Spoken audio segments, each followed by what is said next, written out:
ಮುಸಲ್ಮಾನರೆಲ್ಲ ಒಂದು ಪಕ್ಕ ಬನ್ನಿ, ಹಿಂದೂಗಳೆಲ್ಲ ಒಂದು ಪಕ್ಕ ಬನ್ನಿ ಅಂತ ಹೇಳ್ಬಿಟ್ಟು ಸಾಯಿಸಿದ್ದಾರೆ ಅಂತಂದರೆ ಇದು ಯುದ್ಧ ಅಲ್ಲ, ಇದು ಹೇಡಿತನ. ಇದು ಅಂದರೆ ಜಮ್ಮು ಮತ್ತು ಕಾಶ್ಮೀರನ ನಾವು ಭಾರತ ಮಾತೆಯ ಸಿಂಧೂರ ಅಂತೀವಿ, ಅದಕ್ಕೆ ಆದಂಥ ಒಂದು ಅಸ್ಮಿತೆ ಇದೆ.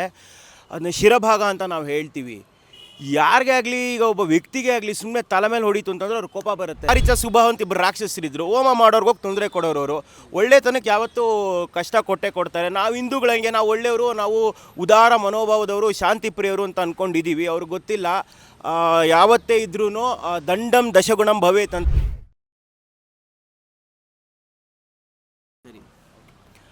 ನೋಡಿ, ನಾವು ಜಮ್ಮು ಮತ್ತು ಕಾಶ್ಮೀರನ ನಾವು ಭಾರತ ಅಂತ ನೋಡೋದಾಯಿತು ಅಂತಂದರೆ, ಜಮ್ಮು ಮತ್ತು ಕಾಶ್ಮೀರನ ನಾವು ಭಾರತ ಮಾತೆಯ ಸಿಂಧೂರ ಅಂತೀವಿ, ಅದಕ್ಕೆ ಆದಂಥ ಒಂದು ಅಸ್ಮಿತೆ ಇದೆ. ಅದನ್ನ ಶಿರಭಾಗ ಅಂತ ನಾವು ಹೇಳ್ತೀವಿ.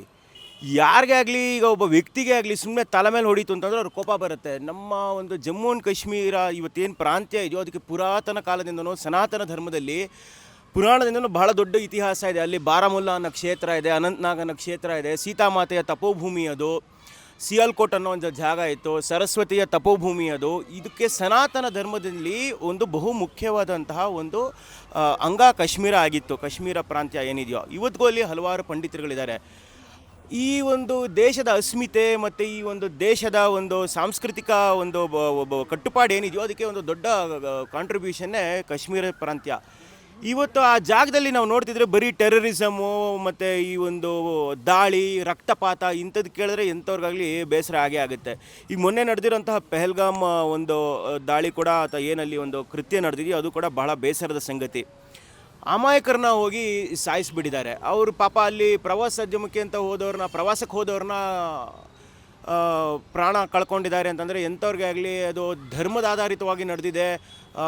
ಮುಸಲ್ಮಾನರೆಲ್ಲ ಒಂದು ಪಕ್ಕ ಬನ್ನಿ, ಹಿಂದೂಗಳೆಲ್ಲ ಒಂದು ಪಕ್ಕ ಬನ್ನಿ ಅಂತ ಹೇಳ್ಬಿಟ್ಟು ಸಾಯಿಸಿದ್ದಾರೆ ಅಂತಂದರೆ ಇದು ಯುದ್ಧ ಅಲ್ಲ, ಇದು ಹೇಡಿತನ. ಇದು ಇವತ್ತು ಅದು ಪಾಕಿಸ್ತಾನದ ಕಡೆಯಿಂದ ಆಗಿದೆ ಅಂತ ಎಲ್ಲರೂ ಹೇಳ್ತಿದ್ದಾರೆ. ಆ ಪಾಕಿಸ್ತಾನಕ್ಕೆ ನೇರವಾಗಿ ಭಾರತದ ಜೊತೆ ಸಂಗ್ರಾಮದಲ್ಲಿ ಭಾಗಿಯಾಗೋಷ್ಟು ತಾಕತ್ತು ಇಲ್ಲ, ಅವ್ರ ಹತ್ರ ಅಷ್ಟು ಚೈತನ್ಯವೂ ಇಲ್ಲ. ಅದಕ್ಕೇನು ಮಾಡ್ತಾರೆ, ಹೇಡಿಯ ಕೊನೆ ಅಸ್ತ್ರ ಏನು, ಬೆನ್ನಿಗೆ ಚೂರಿ ಹಾಕೋದು. ಅದೇ ಮಾಡ್ತಿದ್ದಾರೆ ಇವತ್ತು ಪಾಕಿಸ್ತಾನದವರು ಮತ್ತು ಈ ಉಗ್ರಗಾಮಿಗಳು ಏನಿದ್ದಾರೋ. ಇದಕ್ಕೆ ಖಂಡಿತವಾಗ್ಲೂ ಒಂದು ಚರ್ಮ ಶ್ಲೋಕ ಅಂತ ಏನು ಹೇಳ್ತೀವೋ ಅದನ್ನು ಹಾಡೇ ಹಾಡ್ತಾರೆ. ಸಮರ್ಥ ನಾಯಕರು ನಮ್ಮ ದೇಶದಲ್ಲಿ ಇವತ್ತಿದ್ದಾರೆ. ಅದಕ್ಕೆ ಸಮರ್ಥವಾದಂಥ ಒಂದು ಪ್ರಕ್ರಿಯೆ ಸಿಕ್ಕೇ ಸಿಗುತ್ತೆ. ಏನೋ ದೇಶಕ್ಕೆ ಕನ್ನ ಹಾಕಿದವ್ರಿಗೆ ಕರ್ಕೊಂಬಂದು ಅನ್ನ ಹಾಕೋ ಮುಟ್ಟಾಳ್ರಿ ಇವತ್ತಿಲ್ಲ. ಖಂಡಿತವಾಗ್ಲೂ ಇವ್ರಿಗೆ ತಕ್ಕ ಪಾಠ ಕಲಿಸ್ತಾರೆ. ನಾಳೆ ಮುಂದಿನ ದಿನಗಳಲ್ಲಿ ಟೆರರಿಸಮ್ ಮತ್ತು ಈ ಥರ ಒಂದು ಭಯೋತ್ಪಾದನೆ ಅಂತಂದರೆ ಅವ್ರಿಗೆ ಭಯ ಆಗಬೇಕು. ಭಯೋತ್ಪಾದಕರಿಗೆ ಮರು ಭಯ ಸೃಷ್ಟಿ ಮಾಡುವಂತಹ ಒಂದು ಉತ್ತರನ ಖಂಡಿತವಾಗ್ಲೂ ಇವತ್ತು ನಮ್ಮ ದೇಶ ಕೊಡೋಷ್ಟು ತಾಕತ್ತಿದೆ, ನಮ್ಮ ದೇಶಕ್ಕೆ ಆ ಶಕ್ತಿ ಕೂಡ ಇದೆ. ನೀವು ಮುಂಚಿನ ಕಾಲದಿಂದನೂ ನೋಡೋದು ಹಂಗೆ ಆಯಿತು ಅಂತಂದರೆ, ಮಾರೀಚ ಸುಬಾ ಅಂತ ಇಬ್ಬರು ರಾಕ್ಷಸರಿದ್ರು, ಹೋಮ ಮಾಡೋರ್ಗೆ ಹೋಗಿ ತೊಂದರೆ ಕೊಡೋರವರು.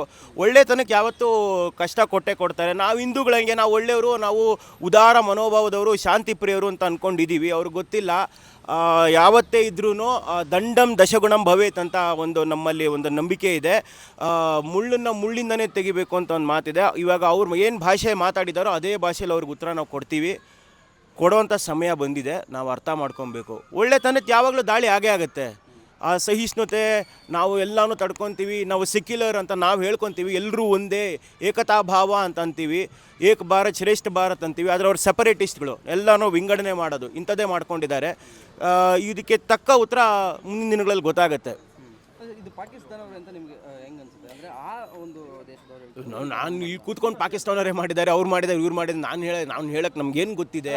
ಈಗ ಖಂಡಿತವಾಗ್ಲೂ ಇವಾಗ ಬರೀ ಕಾಶ್ಮೀರ್ನಲ್ಲೇ ಆಗುತ್ತೆ ಅಂದರೆ ಅದು ಶತ್ರು ರಾಷ್ಟ್ರ ಅಂತ ನಾವು ಅದನ್ನ ಪರಿಗಣಿಸಿದ್ದೀವಿ. ಪಾಕಿಸ್ತಾನ ಪಕ್ಕದಲ್ಲಿ ಅವ್ನು ಯಾವನೊಬ್ಬ ಬಂದು ಹೊಡೆದ್ಬಿಟ್ಟು ಹೋದವನು, ಅವ್ನು ಯಾರು ಅಂತ ಅವ್ನು ಹೋಗಿ ನಿಮ್ಮ ಮೋದಿಗೆ ಹೋಗಿ ಹೇಳು ನಾನು ಬಂದು ಹೊಡೆದಿದ್ದೀನಿ ಈ ಥರ ಅಂತಂದ್ರೆ ಅವ್ನಿಗೆ ಎಷ್ಟು ದುರಹಂಕಾರ, ಅದು ಹೀನ ಮನಸ್ಥಿತಿ. ಅದು ಒಂದು ದೇಶದ ಪ್ರಧಾನಿ ಹೆಸರು ಹೇಳ್ಬಿಟ್ಟು ನಮ್ಮ ತಾಕತ್ತು ತೋರಿಸ್ತಾನೆ, ನನಗೆ ಹೋಗಿ ಹೇಳು ಅಂತ ಹೇಳಿದ್ರೆ ಅವ್ನು ಯಾರೂ ಅಲ್ಲ. ಅವನು ವಿಶ್ವಗುರು ಅಂತ ನಾವು ಇವತ್ತು ಭಾರತನ ಪರಿಗಣಿಸಿದ್ದೀವಿ. ಅವನು ಹೋಗ್ಬಿಟ್ಟು ಆ ಥರ ಹೇಳ್ತಾನೆ ಅಂತಂತಂದರೆ ಅವನ ಹಿಡಿದು ತಕ್ಕ ಶಾಸ್ತಿ ಮಾಡಲೇಬೇಕು. ಮೋದಿಯವ್ರು ಏನಕ್ಕೆ ರೀಸನ್ ಆಗ್ತಾರೆ? ಮೋದಿಯವ್ರು ಏನಕ್ಕೆ ರೀಸನ್ ಆಗ್ತಾರೆ? ಅವ್ನು ಹೇಳಿದಾನೆ ನಿಮ್ಮ ಪ್ರಧಾನಿಗೆ ಹೋಗಿ ಹೇಳಿ, ನಿಮ್ಮ ಮನೇಲಿ ಹೊಡ್ಬಿಟ್ಟು ನಿಮ್ಮ ಅಪ್ಪಂಗೆ ಹೋಗಿ ಹೇಳೋ ನಾನು ಯಾರು ಹೊಡೆದಿದ್ದು ಅಂತ ಹೇಳಿದ್ರೆ ಗೊತ್ತಾಗುತ್ತೆ ಅಂತಂದರೆ ಹೆಂಗಾಗತ್ತೆ? ಇನ್ನೊರು ದೇಶಕ್ಕೆ ಅವ್ರ ಪ್ರೈಮ್ ಮಿನಿಸ್ಟರು, ನಮ್ಮೆಲ್ರಿಗೂ ಅವಮಾನ ಆದಂಗೆ ಅದು. ನಾವು ಇವಾಗ ನಿಮ್ಮ ಮನೇಲಿ ಕಷ್ಟ ಬಂತು ಅಂತಂದರೆ ದೇವ್ರಿಗೆ ಅರ್ಕೆ ಇಡ್ತೀರ, ಒಂದು 10 ರೂಪಾಯಿನ ವಾಸಿ ಮಾಡುವಂತಾನು. ಹಸುವಾಯ್ತು ಅಂದರೆ ಅಮ್ಮನೋಗಿ ಕೇಳ್ತೀರ. ದೇಶಕ್ಕೆ ಸಮಸ್ಯೆ ಬಂದರೆ ಪ್ರಧಾನಮಂತ್ರಿ ತೊಗೊಬೇಕು, ಅವರೇ ನಾವು ನಂಬಿರೋದು.